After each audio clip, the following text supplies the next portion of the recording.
আবু জেহেলের ছেলে ইকরামা কয়, আব্বাজান আপনি চিন্তা করবেন না, আপনি আমার বাবা, আমি আপনার সন্তান, যুদ্ধের ময়দানে আপনার যুদ্ধ করার দরকার নাই, আপনি বৈশা বৈশা শুধু চকলেট খাইবেন, আমি মোহাম্মদের কল্লাই না আপনার মাথার পায়ের কাছে রাখবো। নাউজুবিল্লাহ বলবেন না? ইকরামা বলতেছে, আব্বা আপনার যুদ্ধ করার দরকার নাই, আমি আপনার সন্তান, আপনি আমারে জন্ম দিয়েছেন, দেখবেন আপনার রক্ত কি করে। মোহাম্মদের কল্লাটা এনে আমি আমার পিতা আবু জেহেলের পায়ের কাছে রাখবো। আরো জোরে বলেন নাউজুবিল্লাহ। আল্লাহ তাআলা কয়, আয় আয় আয়, যুদ্ধের ময়দানে আয়। এবার আবু জেহেল আর ইকরামা 800 কাফের নিয়ে মক্কা থেকে রওনা দিলেন মুসলমানদের বিরুদ্ধে লড়াই করার জন্য বদরের প্রান্তরে। কোথায়? বদরের প্রান্তরে গেলেন। মাত্র মুসলমান হলো 313 জন, ওইদিকে কাফের বাহিনী হলো 1000। 1000-এর মধ্যে তাদের 700 অশ্বারোহী বাহিনী, 700 ঘোড়া, 700 তরবারি, 700 ডাল।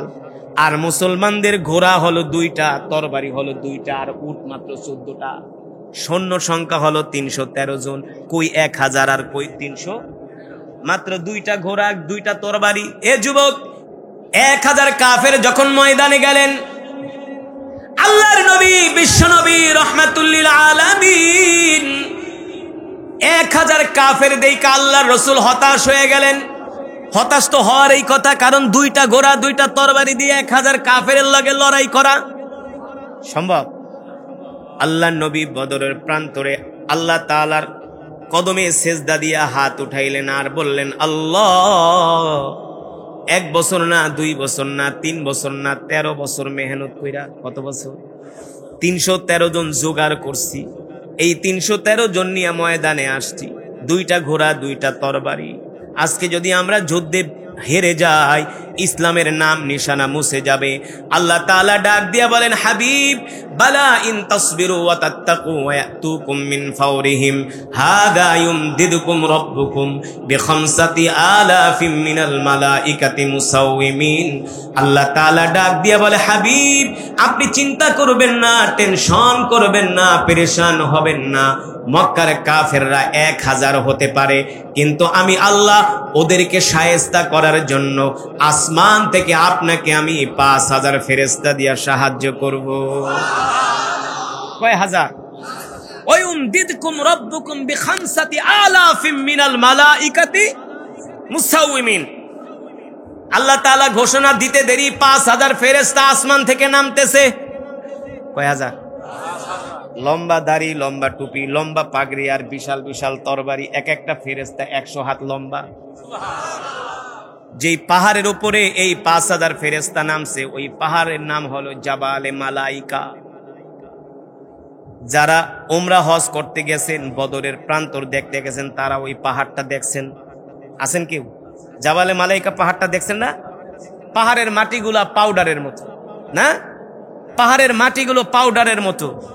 অথচ আরবে যত পাহাড় আছে, প্রত্যেকটা পাহাড়ের মাটি হলো পাথরের মতো শক্ত। কিন্তু জাবালে মালাইকার এই পাহাড়ের মাটিগুলো মনে হয় যে মেশিন দিয়া গুঁড়া করছে, পাথরগুলো মেশিন দিয়া গুঁড়া করছে, এত পাউডার। কারণ কি? কারণ হলো একসাথে যখন 5000 ফেরেশতা ওই পাথরের পাহাড়ে নামছে, ফেরেশতাদের পায়ের আঘাতে পাথরগুলো চূর্ণ বিচূর্ণ হয়ে গেছে। চূর্ণ বিচূর্ণ হইয়া ধাউ ধাউ করে ধোঁয়া উঠতে শুরু করছে, ধোঁয়া। আর মক্কার কাফেররা যখন দেখছে যে 5000 ফেরেশতা নামতে আছে, এগুলা তো ওই কাফের হারামজাদা আবু জেহেল দেখে না, দেখছে শয়তান। কে? শয়তান। তো দেখা একেবারে লুঙ্গি মুঙ্গে উড়ে দৌড়। আবু জেহেল কয়, কই যাস তুই? না আমগো নিয়ে আসলি যুদ্ধ করার লেগে? বাইরে যা দেখছি 5000 নামছে, একটারেও ছাড়বো না। আবু জেহেলরা বিশ্বাস করে না, কয় তুই কি দেখছস? কয় আমি দেখছি। আসলে তো শয়তান, মানুষ তো দেখে না। শয়তান তো ভাগছে নিজের জান নিয়া। এখন তো আবু জেহেল পড়ছে বিপদে। আবু জেহেলার ছেলে ইকরামাকে আজকে ফাটা এলাম, আমরা 1000, মুসলমান 313 জন। আল্লাহ কয়, আয়। যুদ্ধ কি আর মুসলমানরা করছেনি? যুদ্ধ তো করছে ফেরেশতারা। মুসলমানরা ছিল সামনে, ঠিক কিনা বলেন? তারা ছিল স্যাম্পল, কিন্তু মূল তো যুদ্ধ করছে ফেরেশতারা। আবু জেহেল আর বাহিনীর নাস্তা টাস্তা খাইস না, আধা ঘন্টা দেরি করে, একবারে যুদ্ধে বিজয় অর্জন করে আমরা নাস্তা খামো, আল্লাহকে খাওয়াই আয়। এই যুদ্ধেই আবু জেহেলের জীবন শেষ। যখন হামলা করতে গেছে মুসলমানদের উপরে, আল্লাহ রাসূল কয়, সাহাবীরা আর দেরি করবা না, ওদের উপরে ঝড়ের গতিতে আক্রমণ শুরু করো। সুবহানাল্লাহ। একসাথে 5000 ফেরেশতা 313 জন যখন হামলা করছে, মক্কার 1000 কাফের আর কিছু চোখে মুখে না দেখা যে যেমনে পারছে ঘোড়া, ডাল, রসদ পত্র, খাবার দাবার সব পালায়া মক্কার দিকে দৌড় শুরু করছে। আর তো আবু জেহেলারে দুইজন ছোট ছোট সাহাবী মাআজ আর মুআজ দুইজনে যায়া আবু জেহেলারে এক কোপ মারছে, এক কোপে আবু জেহেল শেষ, ফাইনাল। এখন আবু সুফিয়ান বলে, আমগো তো ইবলিস শয়তান ঠিকই বলছিল যে যাইস না, মরবি। তা আবু জেহেলে তো মরছে, বড় নেতা মরে গেছে, আবু সুফিয়ানকে আমি মরতে রাজি না। সে তরবারি মরবারি ফালায়া মক্কার দিকে দৌড়। আবু জেহেলের ছেলে ইকরামা দাঁড়ায় দাঁড়ায়, আব্বা জানরে না বলছিলাম যে আমি মোহাম্মদের কল্লা তার পায়ের কাছে আইনা রাখবো, বাপেই তো শেষ, তার মানে আমারও একটু পর খেলা ফাইনাল, আমিও ভাগি। আবু জেহেলের ছেলে ইকরামাও কি মক্কার দিকে ভাগছে। বদরের মার খেয়ে মক্কার কাফেররা এমন লাঞ্ছিত হয়েছে যে 313 জনের কাছে হাইরা গেছে। পরে তারা মক্কায় চলে গেছে। মক্কা যায়া আবু সুফিয়ান কয়, এই মক্কার যুবকরা চিন্তা করিস না, অভিযান আর একটা চালাবো, তবে এই অভিযানের নেতৃত্বে থাকবো আমি আবু সুফিয়ান। আবু সুফিয়ান আবার 2 বছর পরে 3000 কাফের রেডি করছে মদিনায় আক্রমণ করার জন্য। কয় হাজার? জোরে বলেন, কয় হাজার? আবার 3000 সৈন্য রেডি করে আবু সুফিয়ান আবার মদিনায় আক্রমণ করার জন্য আসলেন। আল্লাহর নবী এই যুদ্ধে 800 মুসলমান নিয়ে উহুদের ময়দানে গেলেন। আবু জেহেলের ছেলে ইকরামা বলে, আমি বদর যুদ্ধে আমি আমার বাবার হত্যার প্রতিশোধ। ছেলে বলে, এবার আমি সুযোগ পাইছি, আমি আমার বাবার হত্যার প্রতিশোধ নিব। ইকরামা বলে, আমার বাবাকে মুহাম্মদ হত্যা করছে, আমি মুহাম্মাদের কল্লা দেহ থেকে বিচ্ছিন্ন করে দিব। বলেন নাউজুবিল্লাহ। এই শপথ নিয়া ইকরামা ইবনে আবু জেহেল আবু সুফিয়ানের নেতৃত্বে 3000 কাফের আবার গেছে মদিনায় আক্রমণ করার জন্য। আল্লাহর নবী 800 সাহাবী নিয়ে উহুদের ময়দানে আসলেন। আর সাহাবীদেরকে বললেন, সাহাবীরা তোমরা এখানে পাহারা দিবা, তুমি এখানে পাহারা দিবা।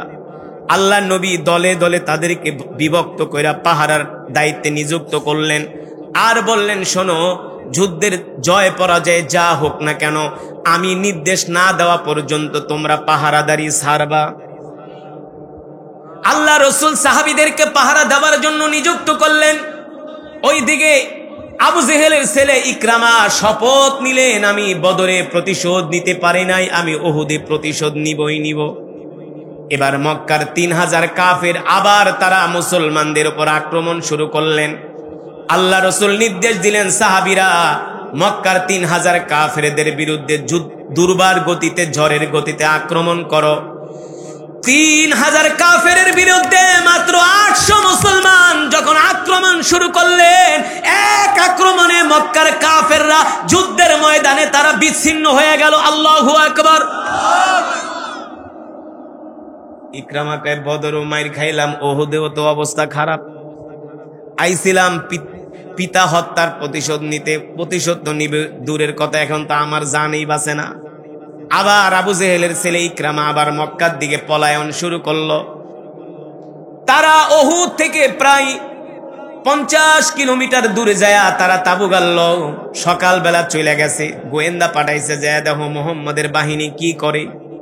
সকাল থেকে সন্ধ্যা হয়ে যায়, দেখে তারা আসে না। মুসলমানরা মনে করছে মক্কার কাফেররা মায়ের খায়া চলে গেছে। এইদিকে মুসলমানরা গনিমতের মাল সংগ্রহ করা শুরু করছে। যখন মুসলমানরা গনিমতের মাল সংগ্রহ করেন, আবু সুফিয়ান গোয়েন্দা পাঠাইছে। গোয়েন্দা এসে রিপোর্ট দিল, তোমরা যদি এখন আকস্মিক আচমকা হামলা করো তাহলে মুসলমানদেরকে বিপর্যস্ত করা সম্ভব, কারণ তারা গনিমতের মাল নিয়ে ব্যস্ত। এইদিকে খালিদ ইবনুল ওয়ালিদ রাদিয়াল্লাহু তাআলা আনহু এখনো কালেমা পড়া মুসলমান, সে এখনো কাফের। কিন্তু খালিদ ইবনুল ওয়ালিদ এমন একজন সাহাবী যিনি জীবনে কোনোদিন কোন যুদ্ধে সে হারে নাই, কোন যুদ্ধে না।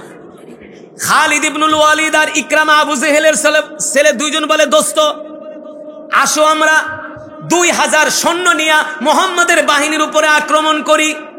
ঠিকই তারা জাবালে রোমা, একটা পাহাড় আছে, এই রোমা পাহাড়ের পিছন দিক থেকে 2000 সৈন্য নিয়ে এমন দুর্বার গতিতে আক্রমণ করলো, এক আক্রমণে মুসলমান ছিন্ন বিচ্ছিন্ন হয়ে গেছে।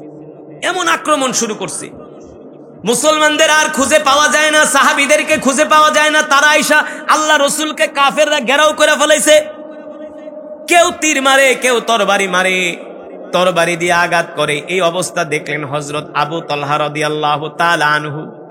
তিনি দেখলেন এখন যদি আল্লাহ রসুলের সামনে আমি ডাল হইয়া না দাঁড়াই, আল্লাহ রসুলকে কাফেররা শেষ করে দিবে, হত্যা করে ফেলবে, আল্লাহ রসুল শহীদ হইয়া যাবে।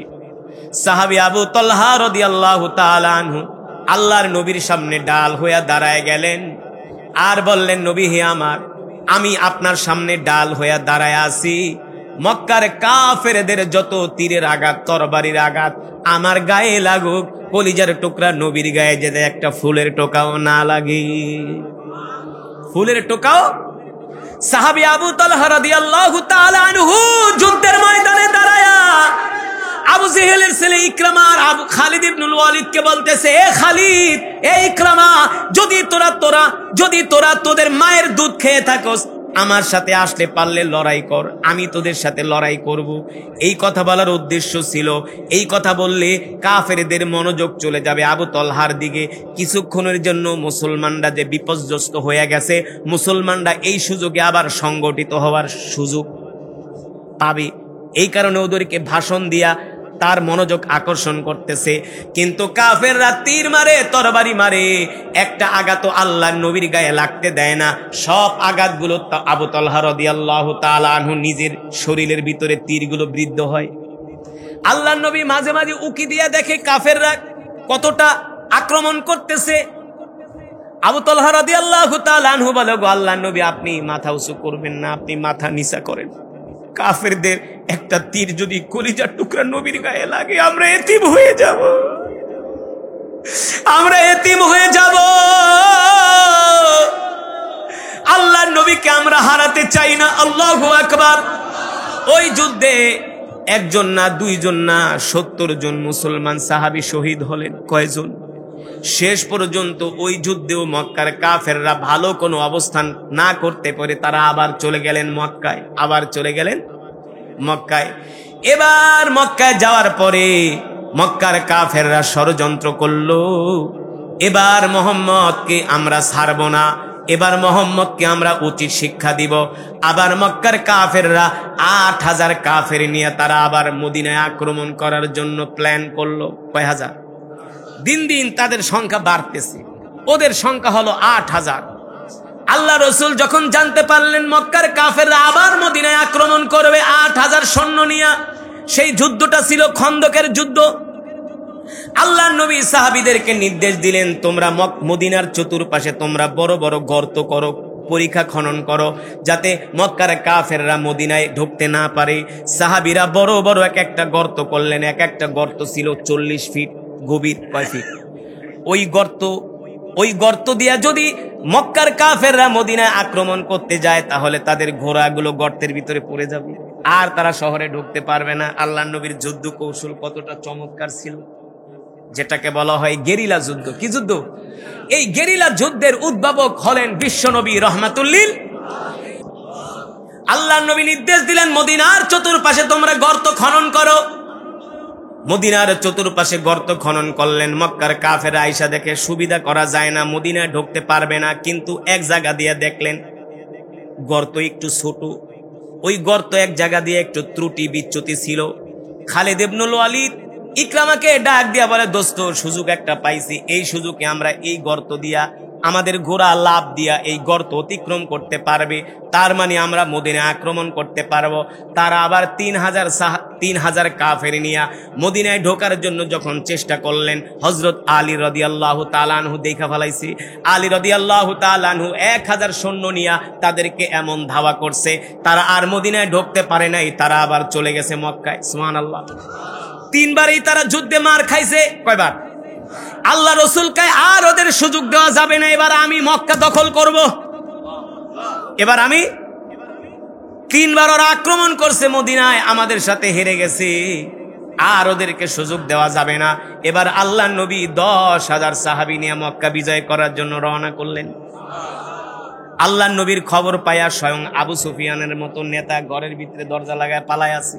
কয় মোহাম্মদে ধরতে পারলে আর নেস্তা রাখবে না, একবারে শেষ করে দিব, কল্লা ফালায় দিব। আবু সুফিয়ানের মতো বড় বড় লিডাররা ঘরের দরজা লাগায় পালায় আছে, কিন্তু আবু জেহেলের ছেলে ইকরামা কত বড় দুঃসাহস, কয় আমি ঘরে পালাবো না, আমি এই সুযোগে মোহাম্মদের উপর আক্রমণ করব। নাউজুবিল্লাহ। আবু জেহেলের ছেলে ইকরামা 300 মক্কার যুবক নিয়ে তিনি আল্লাহ রসুলের উপরে আক্রমণ করার জন্য তিনি আসলেন। এইদিকে সাহাবীরা 1000 সাহাবী আবু জেহেলের ছেলে ইকরামাকে এমন ধাওয়া দিল, এক ধাওয়ার চোটে তার কয়েকশো সৈন্যকে হত্যা করলো, কয়েকশো সৈন্যকে হত্যা করলো। ইকরামা বলে না, আর কাজ হবে না, মোহাম্মদ মক্কা বিজয় করে ফেলাইছে। খবর হয়ে গেছে মোহাম্মদ মক্কা বিজয় করে ফেলাইছে। মক্কায় সাজ রব, মক্কার বড় বড় লিডাররা কেউ গর্তে পালাইছে, কেউ ঘরে পালায় রয়েছে, কেউ বের হয় না। আবু জেহেলের ছেলে ইকরামা মনে মনে ভাবে, যেই মোহাম্মদকে একদিন আমরা মক্কা থেকে বের করে দিছি, আজকে মোহাম্মদের ভয়ে আমি মক্কা থেকে বের হয়ে গেলাম। ক্ষমতার মালিক কি? জোরে বলেন কে? আল্লাহ রসুলকে মক্কার কাফেররা মক্কা থেকে বের করে দিয়েছিল, সেই রসুলের ভয়ে আজকে মক্কার কাফেররা মক্কা থেকে বের হয়ে যাচ্ছে। সময় পরিবর্তন হয় কি হয় না? হয় না? এবার আবু জেহেলের ছেলে ইকরামা বলে না না না, আর মক্কায় বাপ দাদার ভিটায় থাকতে পারবো না, মোহাম্মদ মক্কা দখল করে ফেলাইছে, কি করা যায়? এবার আবু জেহেলের ছেলে ইকরামা নিজের জীবন নিয়া এবার পালাতে শুরু করলেন। মক্কা থেকে ঘোড়া দৌড়ায়া দৌড়ায়া জর্দানের একটা উপকূলীয় এলাকায় চলে গেলেন আল্লাহ রসুলের হাত থেকে বাঁচার জন্য। বলে মোহাম্মদ ধরতে পারলে আমাকে একেবারে শেষ করে ফেলবে, ফাঁসির রশিতে ঝুলাবে, মোহাম্মদ আমাকে হত্যা করবে, কারণ আমি আর আমার বাবা দুইজন ছিলাম মোহাম্মদের চির শত্রু। কিন্তু আল্লাহ নবী বিশ্ব নবী মক্কায় ঢুকা বললেন, আজকে আমি সবাইকে সাধারণ ক্ষমা ঘোষণা করলাম। সুবহানাল্লাহ বলবেন না? এই হলো আমার রসুলের মক্কা বিজয়ের ইতিহাস। আর আমরা হইলে কি করতাম? ধর, তুই আমারে কষ্ট দিছস, আজকে তোরে সাইজ করে ফেলাম, তো 14 গোষ্ঠী উদ্ধার করুন। দয়ার নবী, মায়ার নবী মক্কায় ঢুকা ঘোষণা করলেন, আমি রসুল আজকে কারো থেকে কোনো প্রতিশোধ নিব না। সুবহানাল্লাহ বলেন। আবু সুফিয়ানের মতো আল্লাহ রসুলের দুশমন আল্লাহ নবীর কাছে পত্র লিখলেন, মোহাম্মদ আমি তো তোমার সবচেয়ে বড় দুশমন, আবু জেহেলের পরে তুমিও কি আমাকে ক্ষমা করবে কিনা? আল্লাহ নবী বলে, আবু সুফিয়ান আপনাকে আমিও ক্ষমা করে দিব। আবু সুফিয়ান আল্লাহ নবীর হাতে হাত রেখা কালেমা পড়ে মুসলমান হয়ে গেলেন। আল্লাহু আকবার। এইদিকে ইকরামার স্ত্রী আল্লাহ নবীর কাছে গেলেন। আল্লাহ নবীর কাছে দরজার এই পাশে থাইকা বলতেছে, ওগো আল্লাহ রসুল, আপনি কি আমাকে চিনতে পারছেন? আল্লাহ নবী বলে, কিভাবে চিনবো, আমি তো মক্কা থেকে অনেক দিন মদিনায় ছিলাম, অনেক আত্মীয় স্বজনকেই তো আমি চিনি না। আবু জেহেলের ছেলের বউ ইকরামার স্ত্রী বলতেছে, আমি হলাম আপনার মক্কার সবচেয়ে বড় দুশমন, যিনি ছিলেন আবু জেহেল। আল্লাহ রসুল শুনে চমকে গেলেন। আবু জেহেল মানি? বলে, আমি আবু জেহেলের ছেলের বউ। বলো কি, তুমি কি তাহলে ইকরামার স্ত্রী? ওগো আল্লাহর নবী, আমি ইকরামার স্ত্রী বলতেছি, আপনি যে সাধারণ ক্ষমা ঘোষণা করছেন, এই ক্ষমার আওতায় কি আমিও পড়ি কিনা? আল্লাহ নবী বলল, যাও যাও, তোমাকেও ক্ষমা করে দিলাম। ইকরামার স্ত্রী চিন্তা করলেন, যেই নবীকে আমরা এত কষ্ট দিছি, নিজের বাপ দাদার ভিটা থেকে বের করে দিছি, এত অত্যাচার করছি, ওই নবী আজকে আমাকে ক্ষমা করে দিলেন, তার মানে তিনি দুনিয়ার কোন সাধারণ মানুষ নয়, তিনি হলেন আল্লাহর নবী, এর মধ্যে কোনো সন্দেহ না। আল্লাহ রসুলের আখলাক দেখা, ইনসাফ দেখা, আল্লাহ রসুলের মায়া ভালোবাসা দেখা, দয়া দেখা আবু জেহেলের স্ত্রী ইকরামা বললেন, ওগো নবী, আপনি যেহেতু আমাকে সাধারণ ক্ষমা ঘোষণা করছেন, আমি আর দেরি করব না, আপনি এখনই আমাকে কালেমা পড়ায় মুসলমান বানায় দেন। আর জোরে বলেন সুবহানাল্লাহ। দেখেন ক্ষমা করলে কি হয়, অনেক সময় ক্ষমা করলেও শত্রু বন্ধুতে পরিণত হয়, শত্রু বন্ধুতে পরিণত হয়। এ কারণে ক্ষমা করবেন, মানুষকে ক্ষমা করবেন, প্রতিশোধ নিবেন না, প্রতিশোধ নিবেন না। গতকাল ফেসবুকে একটা দৃশ্য দেখলাম, পুলিশ একজন আসামিকে ধইরা নিছে। দেখছেন এই ভিডিওটা? পুলিশ একজন আসামিকে ধইরা নিছে। কোর্টে ওঠানোর পরে ওই আসামির ছোট একটা মেয়ে তার কোলে আসছে, আব্বু আব্বু করে। আসামি তার মেয়েটাকে কোলে নিয়ে আদর করতেছে। ওই অবস্থায় পুলিশ অথবা অন্য কেউ ওই আসামির গালে থাপ্পড় মারতেছে। একটা সন্তান যখন একটা বাবার কোলে থাকে তখন ওই সন্তান মনে করে আমার বাবা হলো পৃথিবীর সবচেয়ে বড় রাজা, হোক সে রিকশাওয়ালা, হোক সে অপরাধী, হোক সে সমাজের কোনো ছোট একজন মানুষ, কিন্তু প্রত্যেকটা সন্তানের কাছে এক একজন বাবা হলো এক একজন রাজা। সন্তানের সামনে যদি কেউ বাবার গায়ে হাত দেয়, এর চেয়ে কষ্ট আর দুঃখ হতে সে যত বড় অপরাধী হোক। আজকে ইনসাফ, আজকে ক্ষমা মানুষের মধ্যে নাই। আজকের সমাজ হয়ে গেছে ধরো মারো খাও, মারো, তুমি আমাকে মারছো এখন আমি তোমাকে মারবো, কোনো ক্ষমা নাই। কিন্তু এটা কি আল্লাহ রসুলের আদর্শ ছিল? না। কিন্তু এখানে কথা আছে, আবার সব অপরাধীকে ক্ষমা করা যাবে না। দেখতে হবে ওরে ক্ষমা করলে কি আমার ইসলামের জন্য, দ্বীনের জন্য কোনো কল্যাণ হবে কিনা, মানুষের কোনো কল্যাণ হবে কিনা। যদি হয় ক্ষমা করা যায়, আর যদি না হয় ওকে উপযুক্ত শাস্তি দিতে হবে। ঠিক কিনা বলেন? আবু জেহেলের ছেলের বউ ইকরামার স্ত্রী বললেন, ওগো আল্লাহর নবী, আপনি যেহেতু আমাকে ক্ষমা করে দিছেন, আমি কালেমা পড়ে মুসলমান হয়ে যাব, আর দেরি করব না। আল্লাহ রসুল খুশি হয়ে গেলেন। ইকরামার স্ত্রী কালেমা পড়ে মুসলমান হয়ে গেলেন। এবার ইকরামার স্ত্রী ভীতু কণ্ঠে, কাপা কাপা কণ্ঠে আল্লাহ নবীকে বলতেছেন, ওগো নবীজি, আমি আপনাকে আর একটা কথা বলতে চাই। আল্লাহ নবী বলে, কি বলবেন বলেন। ইকরামার স্ত্রী বলে, ওগো আল্লাহর নবী, আমার স্বামী ইকরামাও তো আপনার অনেক বড় দুশমন ছিল। আমি আজকে ইকরামার সম্বন্ধে আপনার কাছে একটা আবেদন করতে চাই। আল্লাহ নবী বলে, কি আবেদন করবা? ওগো আল্লাহর নবী, আপনি কি আপনার বড় দুশমন ইকরামাকে কি ক্ষমা করবেন কিনা? ইকরামাকে ক্ষমা করবেন কিনা? আল্লাহর নবী বলল, শোনো, যদি ইকরামা আমার হাতে হাত রেখে কালেমা পড়ে মুসলমান হয়ে যায়, তাহলে ইকরামাকেও ক্ষমা করে দিব। জোরে বলেন সুবহানাল্লাহ। এই কথা শোনার পরে ইকরামার স্ত্রী আনন্দে কেঁদে ফেললেন, যে আমার স্বামী ছিল মৃত্যুদণ্ডের আসামি, আপনি যেহেতু তাকে ক্ষমা করে দিছেন, আমি আমার স্বামীকে খুঁজে নিয়ে আসবো, এসে আপনার হাতে হাত রাখায় কালেমা পড়ায় মুসলমান বানায় দিব। আল্লাহু আকবার। এবার ইকরামার স্ত্রী ইকরামাকে খোঁজার জন্য বের হয়ে গেলেন। মানুষের কাছে জিজ্ঞেস করলেন, মক্কার মানুষ বলল, শুনছি ইকরামা মক্কা থেকে জর্দানের নদীবর্তী এলাকায় চলে গেছে, সেখান থেকে নদী পার হয়ে অন্য কোনো দেশে সে দেশান্তর হয়ে যাবে, সে আর মক্কায় আসবে না। এই কথা শোনার পরে ইকরামার স্ত্রী দিনের পর দিন ঘোড়া দৌড়ায়া যায় দেখে ইকরামা একটা নদীর পারে বসে আছে। নদীর পারে বসে আছে।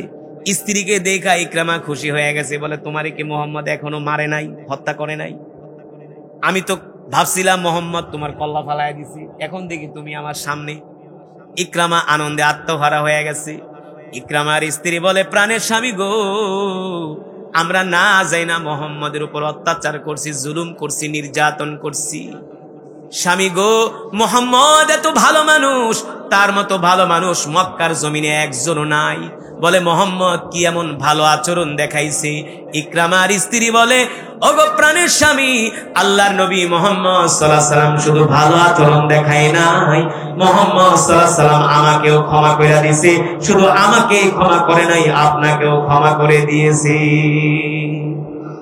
ইকরামাকে বলো কি, আমারে ক্ষমা করে দিছে মানে আমি তো 1 নাম্বার আসামি, আমি তো মৃত্যুদণ্ডের আসামি। বলে, আপনি আসামি হইতে পারেন মুহাম্মদের আদালতে, কিন্তু মুহাম্মদ আল্লাহর নবী, তিনি আপনাকে ক্ষমা করে দিয়েছে। চলেন আমার সাথে আপনাকে আল্লাহ রসুলের কাছে নিয়ে যাই, আপনি আল্লাহ রসুলের হাতে হাত রেখে কালেমা পড়ে মুসলমান হয়ে যাবেন। ইকরামাকে আমি এক বাক্যে স্বীকার করে নিছি, আমি মুসলমান হয়ে যাব। এবার স্বামী স্ত্রী দুইজনে মিলে আল্লাহ রসুলের কাছে যাইতেছে। ইকরামা লজ্জা পাইতেছে, লজ্জা, ভয়, আতঙ্ক, উৎকণ্ঠার মধ্যে আছে যে যে লোকটারে এত কষ্ট দিছি ওই লোকটার সামনে কেমনে চেহারা দেখাবো, একটা লজ্জা হয় না? নিজেই অনুতপ্ত, লজ্জিত, বলে আজকে যদি মোহাম্মদ আমার কল্লা ফালায় দেয় কিছু করার নাই। ইকরামা হাঁটতে হাঁটতে ভয়ে ভয়ে থরথর করে কাঁপতে কাঁপতে আল্লাহ রসুলের ঘরে গেলেন। আল্লাহ রসুল বলে, ইকরামা ভয় পেও না। ওর বডি ল্যাঙ্গুয়েজ দেখে আল্লাহ রসুল বুঝতেছে যে ভয় পাইতেছে। ভয় পেও না, আমি প্রতিশোধ নিতে আসি নাই, আমি ক্ষমা করতে আসছি। ইকরামা বলে, বলেন কি? বলে, হ্যাঁ, আমি তোমাকে না, আমি আবু সুফিয়ানকে পর্যন্ত ক্ষমা করে দিছি। ইকরামা বলে, তাহলে আর দেরি না, আপনি আমাকে এখনই কালেমা পড়ায় মুসলমান বানায়। ইকরামাকে যখন আল্লাহর নবী কালেমা পড়ায় মুসলমান বানায় দিলেন, ইকরামা আল্লাহ রসুলের হাতে হাত রেখা বলেন, আল্লাহর নবী, আমি আবু জেহেলের ছেলে ইকরামা ওয়াদা করলাম যতটা যুদ্ধ আপনার বিরুদ্ধে করেছি তার চাইতে আরো বেশি যুদ্ধ আমি ইসলামের পক্ষে করব, আপনার পক্ষে করব। আল্লাহু আকবার। যতটা যুদ্ধ আমি ইসলামের বিরুদ্ধে করেছি তার চেয়ে দ্বিগুণ যুদ্ধ আমি ইসলামের পক্ষে করব। নবী হে আমার, আমি আপনাকে আশ্বস্ত করলাম আমার জান মাল ইসলামের জন্য কোরবানি করব। এবার ইকরামা কালেমা পড়া মুসলমান হয়ে গেলেন। আল্লাহ রসুলের ইন্তেকালের পরে রোমানরা আবার মক্কায় হামলা করবে। এবার সাইয়েদনা ওমর ইবনুল খাত্তাব রাদিয়াল্লাহু তাআলা আনহু ৩৩,০০০ মুসলমান সৈন্য পাঠাইলেন ইয়ারমুকের যুদ্ধে। কোন যুদ্ধে? সেখানে মুসলমানের সংখ্যা ৩৩,০০০ আর রোমানদের সংখ্যা ১.৫ লাখ। কয় লাখ? ওই যুদ্ধে যখন ৩৩,০০০ মুসলমান গেলেন ইয়ারমুকের যুদ্ধে, ১.৫ লক্ষ রোমান বাহিনী মুসলমান শিবিরে আক্রমণ করার জন্য তারা দৌড়ায়া দৌড়ে আসতেছে। যখন রোমানরা আক্রমণ করলো, এক আক্রমণে মুসলমান ছিন্ন বিচ্ছিন্ন হয়ে গেল। ইকরামা দাঁড়ায় বলল, এই মক্কার যুবকেরা, আমি আল্লাহ রসুলের সাথে ওয়াদা করছিলাম ইসলামের বিরুদ্ধে আমি যতটুকুন শক্তি ব্যয় করছি তার দ্বিগুণ আমি ইসলামের পক্ষে ব্যয় করব। এ মক্কার যুবকেরা, আমি মাত্র 400 যুবক চাই, যে 400 যুবক আজকে মৃত্যুর শপথ নিয়ে আমার হাতে বায়াত গ্রহণ করবে। আমি ইকরামা এমন একটা আক্রমণ পরিচালনা করব, এক আক্রমণে আমি রোমানদের কলিজা ছিঁড়ে ফেলবো। আল্লাহু আকবার। আমি রোমানদের কলিজায় জায়গায় আঘাত করব, এক আক্রমণ করব, তবে 400 যুবক আমার সাথে চাই, নেতৃত্ব দিব আমি। কে বলতেছেন? ইকরামা। কে বলতেছেন? নেতৃত্ব দিব আমি, তবে 400 যুবক আমার সাথে চাই। এমন আক্রমণ করব ওদের কলিজার মধ্যে ঢুকা যাব। ইকরামা প্ল্যান করছে যে আমি রোমানদের একেবারে তাঁবুর ভিতরে ঢুকা যাব, যেখানে সবচেয়ে বড় বড় কমান্ডাররা আছে, ওইখানে যে আমি আক্রমণ করব, সবগুলাকে মেরে ফেলবো। ইকরামার সাথে 400 মক্কার মুজাহিদ যুবক ইকরামার হাতে হাত রাখলেন। ইকরামা আর দেরি করলেন না, 400 যুবক নিয়ে ঝড়ের গতিতে রোমানদের একেবারে যেখানে বড় বড় কমান্ডাররা আছে সেখানে 400 সৈন্য নিয়ে ইকরামা ঢুকে গেলেন। আর দেরি করলেন না, শুধু তরবারি দিয়ে আঘাত করতেছে।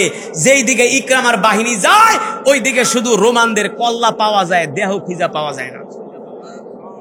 এক আক্রমণে কয়েক হাজার কাফেরকে জাহান্নামে পাঠায় দিলেন। এই দৃশ্য দেখা ১.৫ লক্ষ রোমান বাহিনী ময়দান থেকে পলায়ন করছে। ১.৫ লক্ষ রোমান বাহিনী ময়দান থেকে পালিয়ে গেছে। ইকরামার আক্রমণ দেখা যখন তারা পালায় গেছে, মুসলমানরা ওই যুদ্ধে বিজয় অর্জন করছে।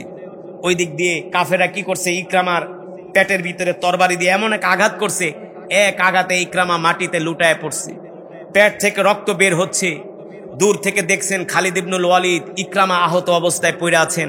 খালিদ ইবনুল ওয়ালিদ দৌড়ায় আসলেন, আয়েশা ইকরামার মাথাটা তার কোলের ভিতরে নিলেন। শুধু ইকরামা একা না, ইকরামার ছেলেও ছিলেন সাথে। বাপ বেটা দুইজন আল্লাহর দিন বিজয়ের জন্য দুইজন কাফেরদের সাথে লড়াই করে তারা ইয়ারমুকের ময়দানে আহত অবস্থায়, রক্তাক্ত অবস্থায় পড়ে আছে। ইকরামা ডাক দিয়া বললে, খালিদ, তোমার কি মনে আছে আমরা যে উহুদের ময়দানে একসাথে দুইজনে মিলে আল্লাহ রসুলের উপর আক্রমণ করছিলাম? খালিদ ইবনুল ওয়ালিদ বলে, ইকরামা খুব ভালো করে মনে আছে। বলে, বন্ধু, আমরা দুইজন যেমন করে আল্লাহ রসুলের বিরুদ্ধে যুদ্ধ করছি, আজকে ইয়ারমুকের যুদ্ধে আমরা দুইজন আল্লাহ রসুলের পক্ষে যুদ্ধ করতে আসছি। তবে খালিদ, আমার মনে একটা দুঃখ আছে। ইকরামা বলতেছে, খালিদ ইবনুল ওয়ালিদ বলে, বন্ধু কি দুঃখ বলো? বলে, মক্কার কিছু মানুষ এখনো মনে করে আমি আবু জেহেলের ছেলে ইকরামা, মৃত্যুর ভয়ে আল্লাহ রসুলের হাতে হাত রেখে আমি কালেমা পড়ে মুসলমান হয়েছি। অনেকে আমাকে সন্দেহ করে যে আমি মরণের ভয়ে, মৃত্যুর ভয়ে, ফাঁসির ভয়ে আমি মনে হয় কালেমা পড়ে মুসলমান হয়েছি। তোমরা মক্কার মানুষদেরকে বলে দিও, ইকরামার ছেলে মৃত্যুর ভয়ে কালেমা পড়ে মুসলমান হয় নাই, সে দিল থেকেই মুসলমান হয়েছে। আজকে আমি আল্লাহ রসুলের দিন বিজয়ের জন্য আমি ইয়ারমুকের যুদ্ধে শহীদ হয়ে যাইতেছি।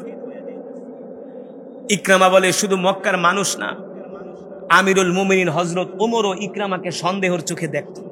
ওমরের মতো মানুষ, যে ইকরামা মনে হয় মরণের ভয়ে, মৃত্যুর ভয়ে আমাদের সাথে তাল মিলাইছে, আল্লাহ রসুলের হাতে হাত রাখছে। ইকরামা ডাক দিয়া বলে, আমিরুল মুমিনিন হযরত ওমরকে বইলা দিও, ইকরামার ভিতরে কোনো মিথ্যা নাই, কোনো কপটতা নাই, কোনো ছলচাতুরি নাই। ইকরামা সত্যি সত্যি আল্লাহর দ্বীনের জন্য শহীদ হয়ে গেছে।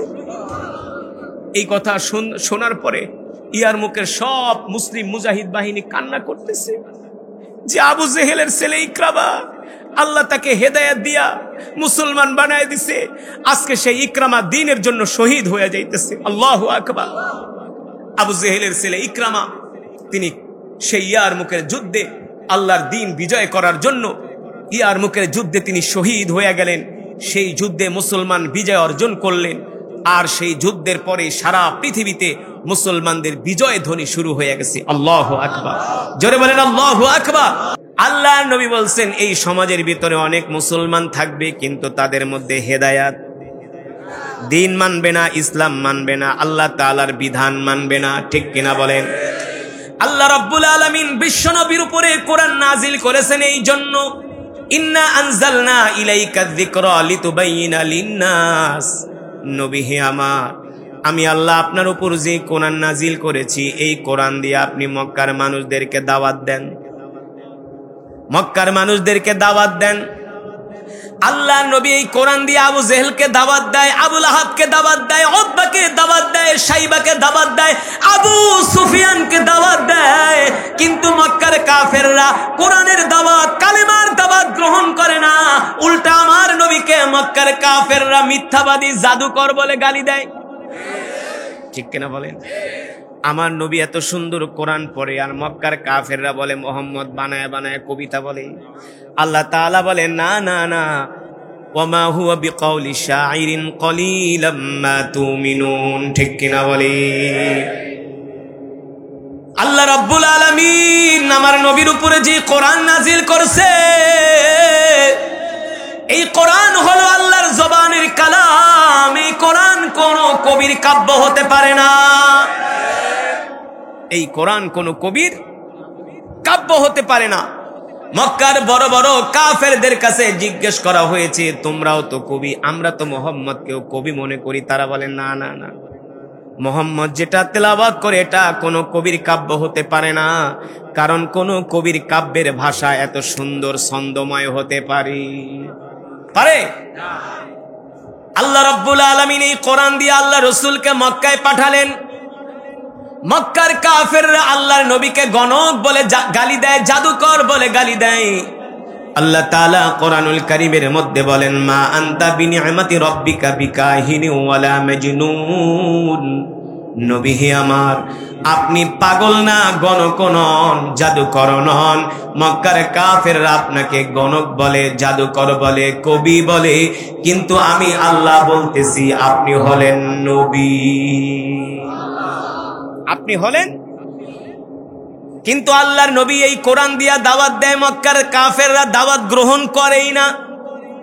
এই যে আমি আপনাদের সামনে বয়ান করতেছি, আমি আপনাদেরকে বলতেছি উঠাউঠি করবেন না, তাহলে বয়ানের একটা সৌন্দর্য, বয়ানের একটা নূর নষ্ট হয়ে যায়। ঠিক কিনা বলেন? এই যে আমি আপনাদের সামনে কোরআন পড়লাম, যদি এখন আপনারা আমাকে বলেন, মিয়া মৌলবী তুমি হইলা মিথ্যাবাদী ভণ্ড, আপনারা যদি আমাকে থুতু মারেন, গালি দেন, আমার কেমন লাগবে? কথা বলে। শুধু কষ্ট না, কষ্ট না, এই কষ্ট কোনো পৃথিবীর অভিধান দিয়ে বোঝানো যাবে না, পৃথিবীর কোনো ভাষায় প্রকাশ করা যাবে না। কিন্তু আমার নবী হলেন রহমাতুল লিল আলামিন। আমার নবীকে মক্কার কাফেররা এমন ভাবে আমার নবীকে গালি দিয়েছে, অপমান করেছি। আমার নবী শত গালি অপমান সহ্য করে বারবার মক্কার কাফেরদের কাছে কোরআনের দাওয়াত, কালেমার দাওয়াত নিয়ে গিয়েছে। মক্কার কাফেররা কালেমার দাওয়াত গ্রহণ করে না। আল্লাহর নবী হতাশ হয়ে গেছে, হতাশ। এত দাওয়াত দেই তারপরও মুসলমান হয় না, হতাশ তো হওয়ারই।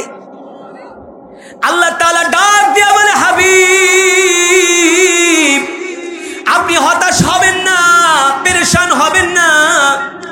আপনার কাজ হলো দাওয়াত দেওয়া। আপনি মক্কার কাফেরদেরকে দাওয়াত দেন। আমি আল্লাহ ওদের মধ্য থেকে যাকে পছন্দ করব তাকে আমি হেদায়েত দিয়ে মুসলমান বানায় দেব। আল্লাহ তাআলা দোয়া করেছিলেন, আল্লাহর নবী আল্লাহ তাআলার কাছে দোয়া করেছিলেন আবু জেহেলের হেদায়েতের জন্য। কিন্তু আল্লাহ তাআলা প্রিয় নবীর আবু জেহেলের সম্বন্ধে দোয়া কবুল করেন নাই। কিন্তু আবু জেহেলের ঔরসে, আবু জেহেলের রক্তে তার সন্তান নাম হলো আবু জেহেল ইবনে ইকরামা। আবা জেহেল ইবনে ইকরামা আবু জেহেলের সন্তান। বাপ হেদায়েত পায় নাই, আল্লাহ তাআলা হেদায়েত দেয় নাই, কিন্তু ছেলেকে আল্লাহ তাআলা হেদায়েত দেয়। নাম কি? ইকরামা। নাম কি? এ যুবক, বাংলাদেশের মুসলমান যুব সমাজ শুনে রাখো, আবু জেহেল কাফের, তার ছেলে ইকরামা আল্লাহর হেদায়েত পেয়ে কালেমা পড়ে মুসলমান হয়ে গেছে। আবু জেহেল যেমন কট্টর ছিল, আল্লাহ রসুলের বড় দুশ্মন, ছেলে কি এর চেয়ে কম? দেখবেন বাবার লাগে মারামারি লাগলে ছেলে আহে কি আহে না? আসে না? বাবা এলো যদি লয় 2 হাত সেন, ছেলে লয় 3 হাত সেন। কারণ বাবার সামনে ছেলের পারফরমেন্স দেখাইতে না। কি আবার বাবাই কয়, কি পোলা জন্ম দিছি, পিঠে হাড্ডি গুড্ডি ছুটায় ফেলা আছে কি আছে না? ছেলে আবার বাবার আপনি বসেন, দেখাইতেছি খেলা কারে কয়।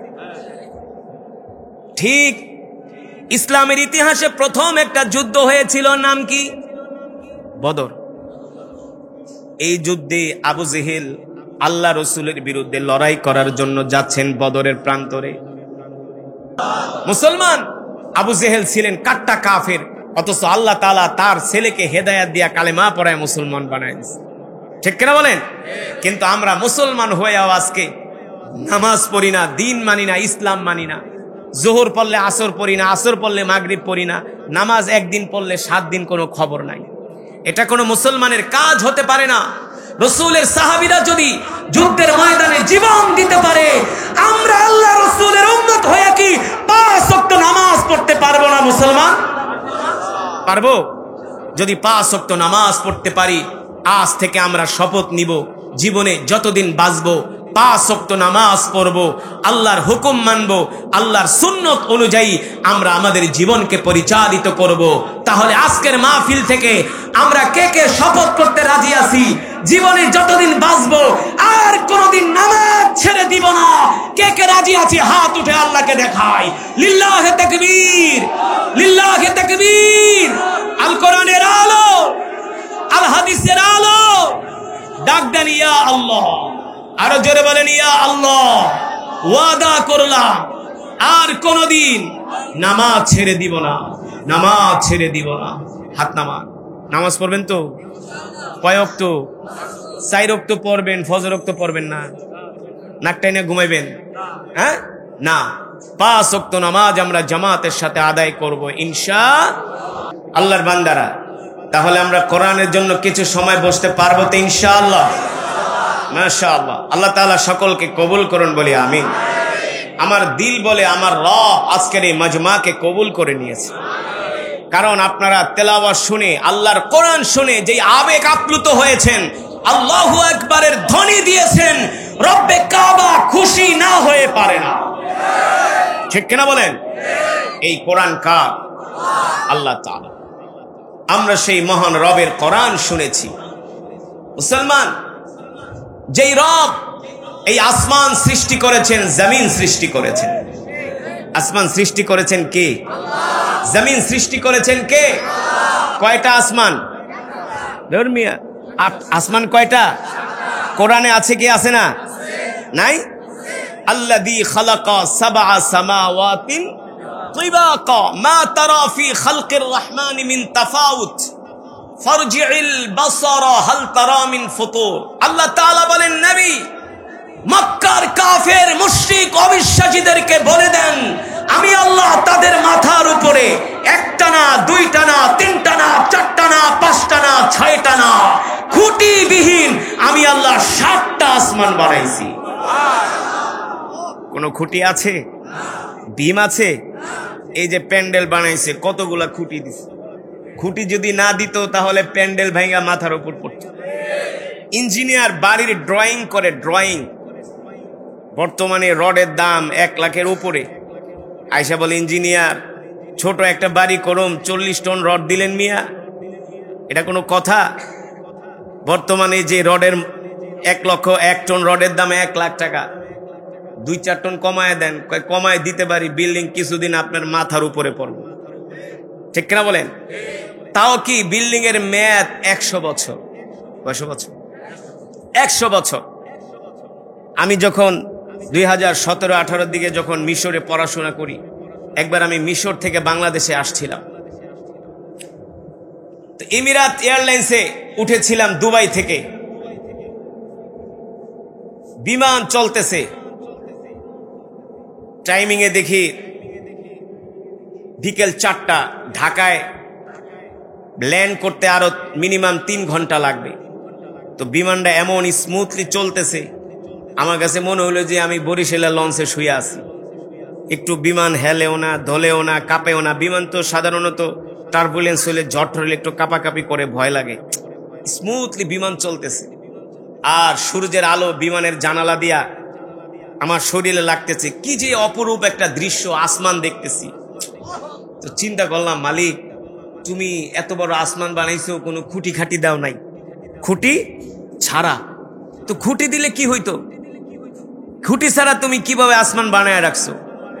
পরে চিন্তা করলাম যে পদ্মা সেতু বানাইছিল, যখন খাম্বাগুলা গাড়তেছিল, মাঝে মাঝে আয়সা ওই ফেরি স্রোতের কারণে পদ্মা সেতুর পিলারের ভিতরে ধাক্কা মারত। এই কারণে রেস্ট্রিকশন দিয়েছিল যে পিলারের আশেপাশে দিয়া ফেরি চলতে, অন্য দিক দিয়া রোড করে দিয়েছি। চিন্তা করলাম, আল্লাহ তাআলা যদি এই বিশাল আসমানের ভিতরে খুঁটি দিত, তাহলে এই আসমানের নিচ দিয়া একটা বিমানও চলতে পারতো? বিমান যায় একটা খুঁটির সাথে লাইগা ক্র্যাশ করে লক্ষ লক্ষ মানুষ মারা যেত বিমান অ্যাক্সিডেন্টে, ঠিক কিনা বলেন? তো যেই মালিক খুঁটিবিহীন 7টা আসমান বানাইছে, তিনি হলেন এই পৃথিবীর সাম্রাজ্যের মালিক, বিশাল এই মহা সাম্রাজ্যের মালিক আল্লাহ, একচ্ছত্র ক্ষমতার মালিক আল্লাহ, হায়াতের মালিক আল্লাহ, রিজিকের মালিক আল্লাহ, ঠিক কিনা বলেন? আমি আপনাদের সামনে যে কোরআনুল কারীমে তেলাওয়াত করেছি, আমি কোরআন পড়েছি, আপনারা শুনেছেন, এক এক হরফে 10টি করে নেকি পেয়েছেন। শুধু এখানেই শেষ নয়, এই মজমায় এই অধিবেশনে যারা বসেছেন, এক একজন এক এক খতম করে কোরআনুল কারীমের সওয়াব পেয়েছে। এই ছোট বাচ্চাটাও 1 খতম কোরআনের সওয়াব পাইছে, এই বাচ্চাটাও পাইছে, সে বুঝেও না, 1 খতম কোরআনের সওয়াব পেয়েছে। কিভাবে বলতে পারবেন? দেখি পারেন কিনা। আল্লাহু আকবার। আমি সূরাতুল ইখলাস কয়বার পড়ছি? 3 বার। আমি চাইলে নাও পড়তে পারতাম। আমি কেন পড়েছি? আমি পড়েছি যাতে করে আপনারা 1 খতম কোরআনের সওয়াব নিয়ে বাড়িতে যেতে পারেন। তার মানে আজকের এই মজমার মধ্যে শত শত খতমে কোরআনের সওয়াব হয়েছে। আবার মা বোনরা আছে, তারাও পেয়েছে। তো যেই মজমার মধ্যে এতগুলো খতমে কোরআনের সওয়াব হয়, আমার দিল বলে এই মজমার মধ্যে দোয়া করলে রব সেই দোয়া ফিরায় দিতে পারে না, সম্ভব নয়, ঠিক কিনা মুসলমান? তো দোয়া না করে চলে যাবেন? আমি একটু আগে যেই কথা বললাম, এই সমাজে কিছু মুসলমান আছে, ওরা আবু জেহেলের চেয়েও নিকৃষ্ট। আবু জেহেল কাফের হয়েও কোরআন শুনতে আসতো, কিন্তু মুসলমান হয়েও কোরআনের মজমায় অনেকেই আসে না। এর কারণ কি মুসলমান? এর কারণ হলো আল্লাহ রাব্বুল আলামিন কোরআনুল কারীমের মধ্যে বলছেন, ইন্নাকা লা তাহদি মান আহবাবতা ওয়ালাকিন্নাল্লাহা ইয়াহদি মান ইয়াশা ওয়া হুয়া আ'লামু বিল মুহতাদিন। আল্লাহ রাব্বুল আলামিন বলেন, নবী, হেদায়েতের মালিক আমি আল্লাহ, হেদায়াত দেওয়ার মালিক আমি আল্লাহ। আপনি চাইলেই মক্কার কোন কাফেরকে হেদায়াত দিতে পারবেন, কোন আলেম, কোন পীর, কোন বুজুর্গ, কোন মানুষকে হেদায়াত দিতে পারে নাই, পারবেও। হেদায়েতের পাওয়ারফুল যে ক্ষমতা, এটা কার হাতে?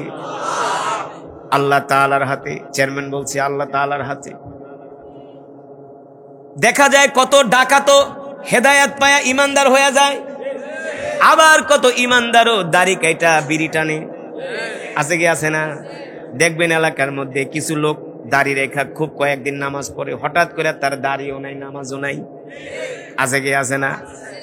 আবার কিছু মানুষ অনেক খারাপ ছিল, কিন্তু আল্লাহ তাআলা তাদেরকে এমন হেদায়েত দিছে, এখন তারা আল্লাহর ঘর থেকে আর দূরে সরতে চায় না। মুসলমান, আমি আপনাদের সামনে যে কোরআন পড়েছি, এই কোরআন আল্লাহর রাসূলের উপরে আল্লাহ তাআলা যখন নাজিল করলেন, কি করলেন? আমি করব ওয়াজ, আপনারা দিবেন আওয়াজ। পারবেন তো? যতক্ষণ বয়ান চলবে ততক্ষণ ময়দান কাঁপবে। নাস্তিক, মুরতাদ, বেঈমানরা যাতে বুঝে এখানে কিছু ইমানদার আল্লাহর পাগলেরা বসে আছে। আমরা কার পাগল? আরে জোরে বলেন, আমরা কার পাগল? আমরা নারীর পাগল না, বাড়ির পাগল না, ক্ষমতার পাগল না, সম্পদের পাগল না, আমরা হলাম আল্লাহর পাগল। ঠিক কিনা বলেন?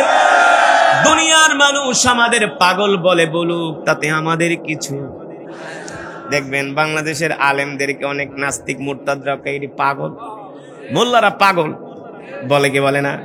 কেউ হুজুরকে খায়া দেয়, কোনো কাম নাই।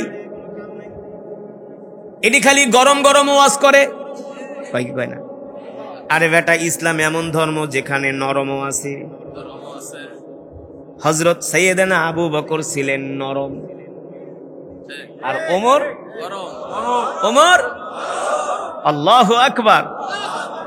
ওমর কেমন গরম ছিলেন? ইবলিস শয়তান ওমরকে দেখলে রাস্তা পরিবর্তন করত, বলে আমার জম দূত ওমর আসতেছে। ঠিক কিনা বলেন? ওমরও ছিলেন মুসলিম বিশ্বের শাসক, তিনি ছিলেন গরম। ইবলিস শয়তান কাফেররা দেখলে ওমরকে তারা ভয়ে থরথর করে কাঁপত। কিন্তু বর্তমানে পৃথিবীতে যত মুসলিম শাসক আছে সবগুলো হলো ইবলিসের খালাতো ভাই, ইবলিসের খালাতো ভাই। আল্লাহ, আমরা আমাদের সন্তানদেরকে দিন শিখাবো, এই মাদ্রাসায় ভর্তি করাবো, সন্তানদেরকে আলেম বানাবো। দোয়া না করে যাবেন না, বসেন। এই 30 সেকেন্ডের মধ্যে দোয়া হয়ে যাবে ইনশাআল্লাহ। আমরা 30 সেকেন্ডের মধ্যে দোয়া করব, দোয়া না করে যাব না। তাহলে বলেন, আজকের মাহফিলে এসে আপনারা খুশি নাকি বেজার? খুশি তো? তাহলে জোরে বলি আলহামদুলিল্লাহ, আরে জোরে বলি আলহামদুলিল্লাহ। আগামী বছর এই মাহফিলটা হোক, আপনারা চান? চান? যদি চান, মাহফিল কমিটি আমাকে একটু অনুরোধ করছিল যে হুজুর, আমাদেরকে কয়েকজন মানুষ যদি আজীবন সদস্য হয়ে যায় তাহলে আমাদের জন্য একটু উপকার হয়। ভাই কই মোহতামিম সাহেব, নাজেমে মোহতামিম, একটু আসেন। কয়েকজন 1-2 মিনিটের ভিতরে কয়েকজন ব্যক্তি দাঁড়ায় বল, ভাই ওঠাউঠি করে না ভাই, হাতে ধরি একটু বসেন, আমরা একসাথে দোয়া করে যাব। কয়েকজন মানুষ একটু দাঁড়ায় বলেন যে হুজুর, আমরা এই মাদ্রাসার আজীবন সদস্য হব। বছরে 1200 টাকা, 1200, মাত্র 1200 বছরে, তাও বছরে। ভাই নাম কি? উমর মোল্লা, ইয়াসিন মোল্লা ভাই, আজীবন সদস্য। আল্লাহ কবুল করুন বলি আমিন। আপনি মরে গেল এই মাদ্রাসার আজীবন সদস্য হয়ে যাবেন। এই ভাই ইউসুফ ভাই, নাসির ঢালি ভাই, আল্লাহ কবুল করুন বলি আমিন। ভাইজান রতন মুন্সি, রোকন মুন্সি বলি মারহাবা, আল্লাহ রোকন মুন্সি ভাইকে কবুল করেন বলি আমিন। খোকন মুন্সি বলি আমিন, আল্লাহ কবুল করেন বলি মারহাবা। মোহাম্মদ আব্দুল কাদের ওসমান, আল্লাহ আব্দুল কাদের ওসমান ভাইকে কবুল করেন বলি আমিন। আর কয়েকজন ভাই,